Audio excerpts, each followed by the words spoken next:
Hey guys, today we're just going to do some things on, okay, is there a heaven? Okay, now I've been asked about questions like this before. I completely believe it. So, I mean, it's all to do with your beliefs as well, and you'll start to see as I start going through this what I mean by that, okay? So, is there a heaven? This is more information, because I do channeling as well, information and images I get from spirit as well, okay? So, is there a heaven? So it's more a dimension that we need to have a certain frequency to access it, okay? So we need to be light bodies, not physical, which most people that believe in heaven and near-death experiences and things along those lines will completely understand. It's not like you could just turn up in your physical body. It's not like a place as such with soil and grass and is in a really solid place that we are now. It's more a dimension. It's just a different dimension to where we are now. There are certain places as well. You know where they say things like on Halloween, the veil's very thin. There are certain places in the world where heaven will always feel like it's a bit closer, because I do feel there's certain, they say vortex. There's certain places where the veils are very thin, where you will feel closer to heaven, you know, closer to God. And they're interesting because I wrote this down, and obviously when I start reading, I get information coming through as well. But they are showing vortex. Now this is interesting because whenever I thought of vortexes, I always think about deep space and Bermuda Triangle vortex taking you to somewhere else, you know. I never thought that it was a vortex is to heaven. I don't mean you're going to stand by and get whipped into heaven, but it's more you will sense these more clearly if you're there. It's like they're trying to explain to it as well, like ley lines. When you get ley lines, that like Glastonbury, there's certain points where all the ley lines meet, where it's a special energetic kind of feeling to it. It's powerful, and they're trying to explain it like that. It's like the Earth's energies at some point. It's not a weakness in the wall, but it just means the veil is closer, and you'll feel closer to God as such. Okay, which is interesting. Also, you can also climb a mountain. There's no veil there whatsoever, and feel closer to God in that moment. So don't feel like you have to be near one of these vortexes, but they're just trying to say there's areas where it's closer. Ooh, I'm getting that thing. They're messing with me, okay? Because I don't know if you've seen Poltergeist where the TV and the girl's pushing her hands, or something's pushing their hands to the TV. They're joking, so I'm a scaredy cat, but it's almost like cling film and these hands coming through, but they're just messing with me. But yeah, thanks to that, I'm not going to sleep for a week now. Anyway, what do we look like in heaven? Now, this is actually interesting. Our natural look, like what we're made of, this is interesting. They're showing me the surface of a bubble, okay? So it's like opaque. You can see through it, and it's like a rainbow shimmering colour around it. But it's still there. It's still kind of physical. But this is the interesting thing, because that's like our natural kind of form, I think they're trying to get across to me. But you can appear as you once were at any age you choose for newcomers. So, for example, when I go to heaven, my dad can come forward and he will look exactly like my dad, but he will look a lot younger. They choose to look younger, not usually older, from all the readings I've done as well. Why would you want to look old and ill and sick? Like if you died of an illness, you want to look in your prime. Most of them want to look in their prime, especially to us. So he would look very strong, fit and healthy. But over time, it's like once I'm like, oh, I know where this is now. I'm fine. I'm not freaked out anymore. It's just heaven. Then you just go back to your, if you want to, this normal kind of opaque bubble. It's the only way I can explain it. Literally like a bubble with a rainbow shimmering surface. It's absolutely stunning. But this would be like a bubble traveling at 1,000,000 miles an hour. Like the movement would be insanely crazy. Like, I couldn't even describe how fast that would be. How do they move? Okay, right. This is one of my favourite films ever, 90s films. Okay, at the end of the film of The Craft, do you know the witch film The Craft? Best film ever. Nancy, terrifying. What an actress. At the end of the film The Craft, you see an aerial video. Okay, it's like a drone shot. Okay, and it's flying over forests. It's flying over forests, but it's been speeded up. So it's like, you know, and you're flying over forests like super, super fast. So it's almost like what did I write here? It's almost like that, but so fast you're already there at the destination just by a thought. So you just need to think it and you're there. But the interesting difference was, at the same time, you are also aware of each part of the journey on the way. So you're still aware of everything around you and everything that's going on, but you're going like at the speed of light. Not the speed of light, the speed of thought, they're telling me. The speed of thought, not the speed of light. The speed of thought, you're there in a second, under a second. But you also know the journey. It's like you're still aware of everything around you. It's crazy. It's like Spidey, they're joking saying spider senses. So Spider-Man senses, you're completely aware of everything at all times. It's like, it's crazy. What does God look like? He doesn't look like Alanis Morissette in that film with Ben Affleck. Okay? Sorry. No, I'm joking, right? They show me, this is why I laugh, guys. They show me this as a big mass of like red Play-Doh, or any colour Play, green Play-Doh, yellow, they're saying. It doesn't matter about the bloody colour. Don't people overthink the colour. Meaning he can be moulded into your expectation or to your belief. Okay? So I see God that I'm going to see a man, you know, then I'll might sense a male presence, okay? If I think it's a woman, it's going to be a woman. At Buddha, you know, it's you can mould it to your expectations, exactly like your family members. You know, I expect my dad to look like my dad. I don't want to see a bubble floating towards me, like talking my dad's voice. I'm out of there. I'll just go anywhere. I'd rather, do you know what? I shouldn't say this, touch wood. I'd rather go to hell than see my dad come up like a massive bubble talking to me with my dad's voice. I would go anywhere, any other option. That would freak the hell out of me. So it's more about comfort for us to begin with. But again, there's this sense that over time, the longer you are there, you recognize the true form. And again, it's more like an overall beating presence that's everywhere.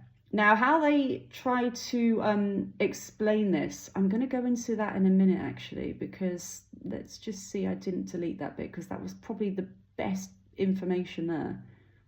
Don't know how I managed to delete that information there, okay? They were trying to show me God as, if you ever seen those ultrascan videos, okay? Also Massive Attack did that song with the baby in the embryo. Oh, what was the song? Really famous song. It's like an embryo they're trying to show me with a baby. Now, the baby's heart is beating, and you can see it on, you've all seen this on TV, you know, you can see it. Right, Massive Attack. Look at this and you get an idea. Baby video. Teardrop. Massive Attack teardrop video. So this is a weird one. They were trying to show it to me because they were trying to show it to me as in completely silent, you're completely pure, away from everything, protected, almost like in this embryotic kind of, not fluid, it's really hard to explain, but the heartbeat is almost like a resonance. It's not a sound you hear when you're in his presence, it's almost like a resonance, like whoom, whoom, massive waves of resonance, like a heartbeat, like whoom, whoom, like an embryo, like a pulsating kind of light, like going through you. And obviously it would be, I could not even describe it because I know it would be love, but I will never ever be able to explain it unless I was there. Like most of these things, you know, honestly, it's so hard. But it's like a resonance that goes through you like a wave, like whoom, whoom, whoom, you know. It's intense, like, but not in a ecstasy I'm hearing. It's ecstasy. Like wave after wave of ecstasy, of love, like, wow. Okay. Play-Doh. And then I finished that with Play-Doh. Okay. Are there trees and flowers? Yes. And like the stories you hear, if anyone says anything about, looked into anything like near-death experiences, I've been reading up on these like 25 years, okay? I'm interested in them all. Every single one is different. Some people have a tunnel, some don't. Every single version of God is completely different. Everything they see, flowers and trees, even though they might have similar things like they go to the life review temple to review their life, the way they perceive things is their perception of the world as well. So if I want to see a certain flower a certain way, that's how it's going to show itself to me. This is why people struggle to talk about heaven. You might go for the same process. And interesting. This is really cool what they're showing me.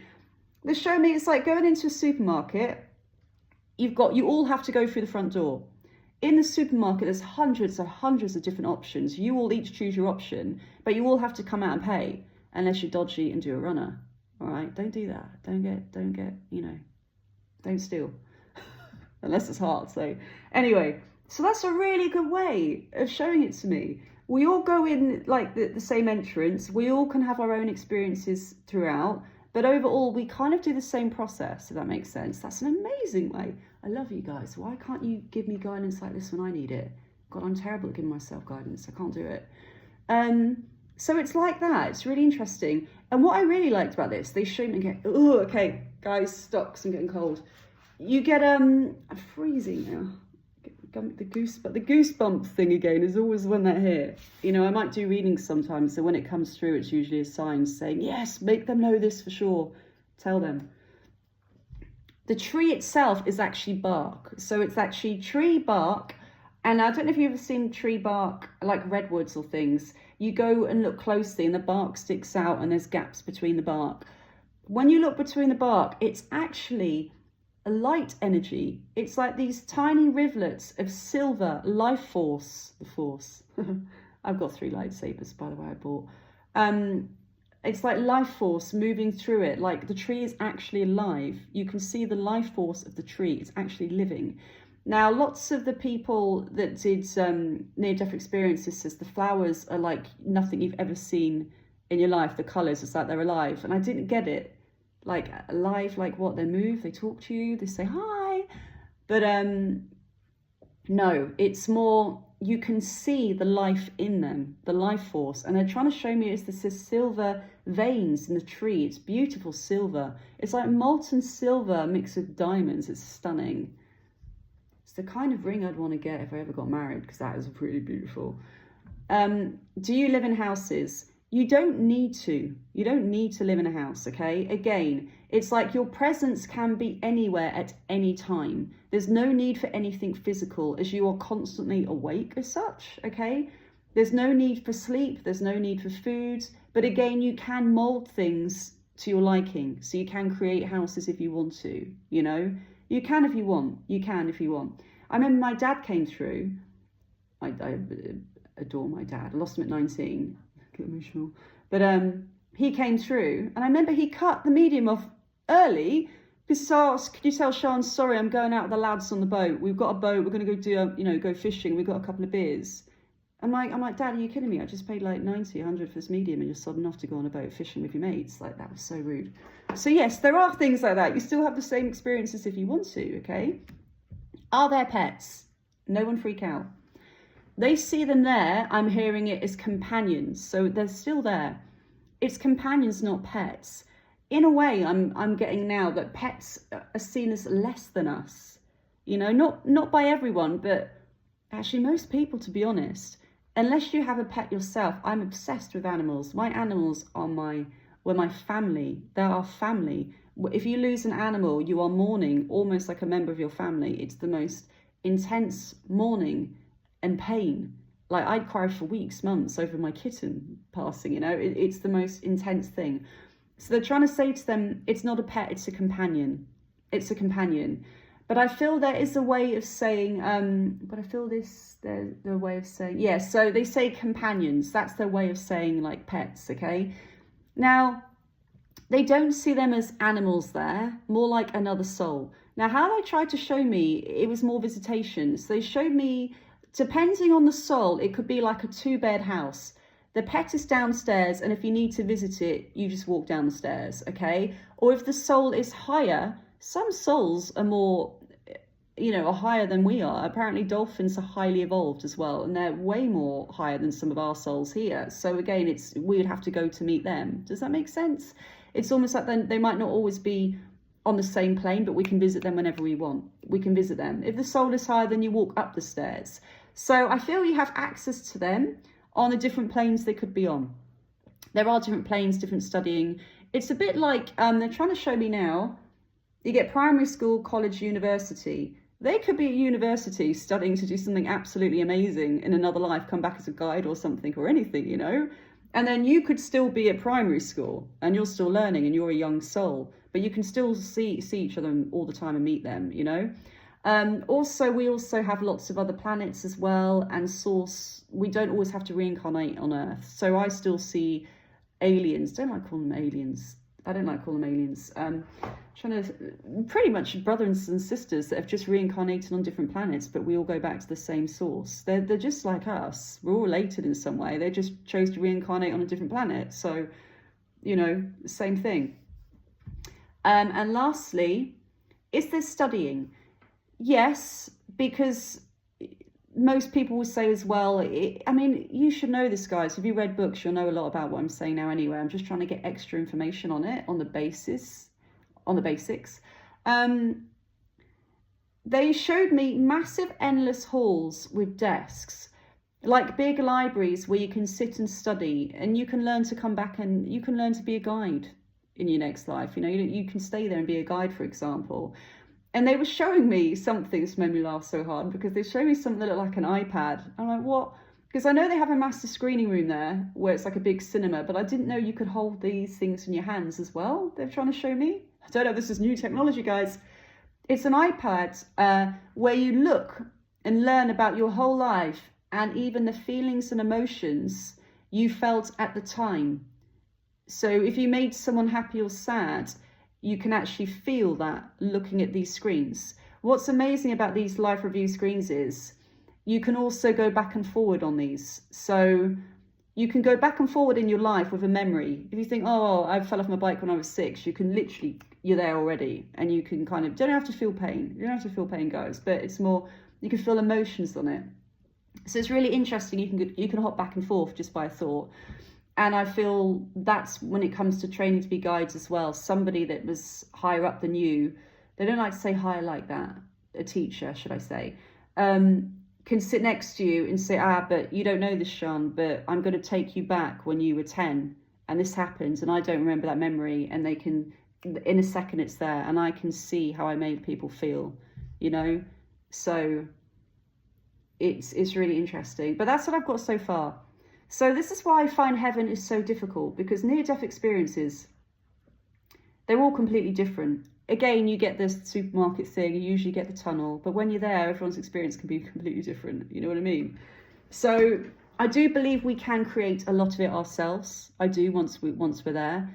But ultimately, we do the same process, as in we all go through the tunnel, or we don't all go through the tunnel, but we kind of go to the gate, get in there, create what we want, do what we want, but we still have some of the similar processes. So it could be healing, for example. There's a healing centre when souls go there first of all if they need it. We have the big teaching, we have the schools, we have the life review is obviously one of the first things you go after you see your family. So there are specific things that I do believe we definitely do, but overall it's pretty open to interpretation, how I want to create a house, how I want to see my dad, how I want to see God, you know. But over time, I don't feel we need the constructs of our old bodies anymore. We don't really need to show ourselves in heaven to each other like that. Probably more, I'm sensing it's more likely when someone we know passes, we will go to greet them like that. But we don't really feel we need it anymore, because we know what our true form is when we're there. It's not this. And we're like, oh God, it's so great to be out of that body. But I did have someone tell me once, never take food for granted, because you're never going to taste or feel touch physically the same as what you are on Earth now. And that's why there's cues to come here, to literally taste food or sugar or cookie or Thai. I love Thai food. You're never going to have that exact experience in heaven. It will never be quite the same. So that's why they say make the most of it here now. And I'm going out for takeaway now. Bye, guys.